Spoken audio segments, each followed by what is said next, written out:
GB হাসপাতালের উন্নত স্বাস্থ্য পরিষেবা নিশ্চিত করার দাবিতে সোমবার ডেপুটেশন প্রদান করল সিপিআইএম এর উত্তর আগরতলা অঞ্চল কমিটি। এদিন সংগঠনের পক্ষ থেকে হাসপাতাল কর্তৃপক্ষের কাছে ৮ দফা দাবি সম্বলিত একটি স্মারকলিপি তুলে দেওয়া হয়।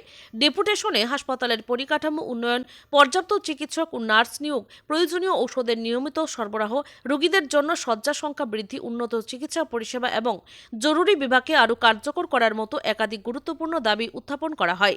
সিপিআইএম নেতৃবৃন্দের অভিযোগ, রাজ্যের প্রধান রেফারেল হাসপাতাল হওয়া সত্ত্বেও জিবি হাসপাতালে প্রতিদিন চিকিৎসা নিতে আসা রোগীদের বিভিন্ন সমস্যার সম্মুখীন হতে হচ্ছে। পর্যাপ্ত পরিকাঠামো ও জনবলের অভাবের কারণে রোগী ও তাদের পরিবারের সদস্যদের ভোগান্তি বাড়ছে বলেও দাবি করা হয়। তাই সাধারণ মানুষের স্বার্থে দ্রুত সমস্যাগুলির সমাধান এবং হাসপাতালের পরিষেবার মান উন্নয়নের দাবিতে এই ডেপুটেশন কর্মসূচি গ্রহণ করা হয়েছে বলে জানায় সংগঠন। একই সঙ্গে সংশ্লিষ্ট কর্তৃপক্ষের কাছে অবিলম্বে প্রয়োজনীয় পদক্ষেপ গ্রহণের আহ্বান জানানো হয়।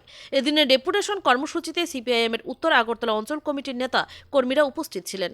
Bureau report, Tripura news Bangla.